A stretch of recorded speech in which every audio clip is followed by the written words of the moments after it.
जय श्री कृष्ण। आज के इस वीडियो में आप सभी सुनेंगे माघ मास महात्म्य के 7 अध्याय की कथा। तो आइए सुनते हैं। चित्रगुप्त ने उन दोनों के कर्मों की आलोचना करते हुए दूतों से कहा कि बड़े भाई कुंडल को घोर नरक में डालो और दूसरे भाई विकुंडल को स्वर्ग ले जाओ, जहाँ उत्तम भोग है। तब एक दूत कुंडल को नरक में फेंकने के लिए ले गया और दूसरा दूत बड़ी नम्रता से कहने लगा कि हे विकुंडल, चलो तुम अच्छे कर्मों से स्वर्ग को प्राप्त होकर अनेक प्रकार के भोगों को भोगो। तब विकुंडल बड़े विस्मय के साथ मन में संशय धार कर दूत से कहने लगा कि हे यमदूत, मेरे मन में बड़ी भारी शंका उत्पन्न हो गई है, अतः मैं तुमसे कुछ पूछना चाहता हूँ। कृपा करके मेरे प्रश्नों का उत्तर दो। हम दोनों भाई एक ही कुल में उत्पन्न हुए, एक जैसे ही कर्म करते रहे। दोनों भाइयों ने कभी कोई शुभ कार्य नहीं किया, फिर एक को नरक और दूसरे को स्वर्ग किस कारण से प्राप्त हो रहा है? मैं अपने स्वर्ग में आने का कोई कारण नहीं देखता।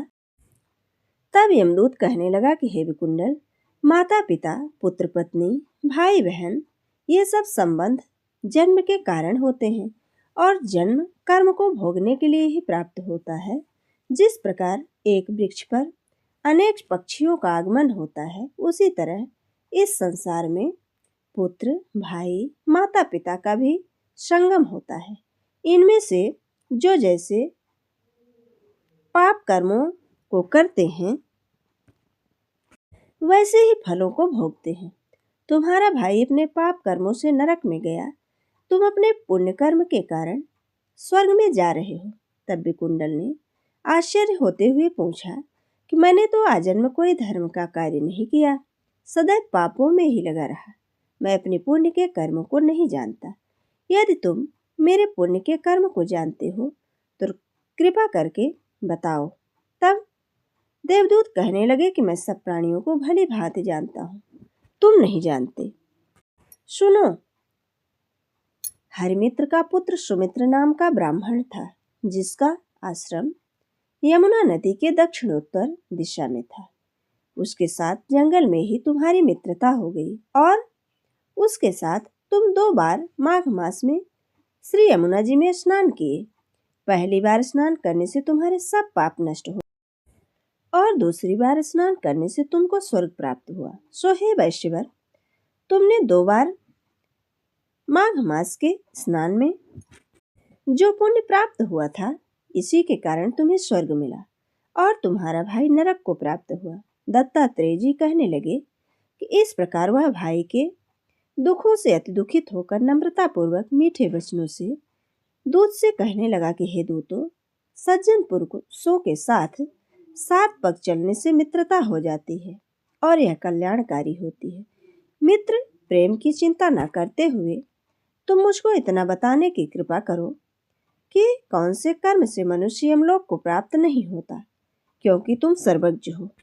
यमदूत कहने लगा कि तुमने बड़ी सुंदर बात पूछी है।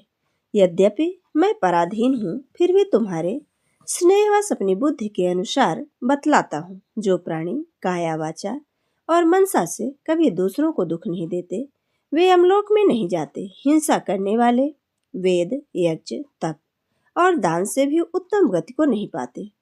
अहिंसा सबसे बड़ा धर्म है। तप और दान ऋषियों ने बताया है। जो मनुष्य जल या पृथ्वी पर रहने वाले जीवों को अपने भोजन के लिए मारते हैं, वो कालसूत्र नामक नरक में जाते हैं और वहां पर अपना ही मांस खाते हैं और रक्त पीप पान करते हैं तथा पीप की कीच में उनको कीड़े काटते हैं।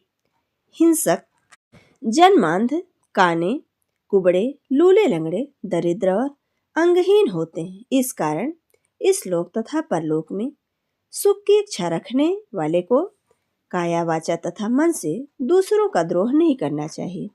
ये थी माघ मास महात्म्य के 7वें अध्याय की कथा। आगे का वृत्तांत हमारे अगले अध्याय में। जय श्री कृष्ण। राधे राधे।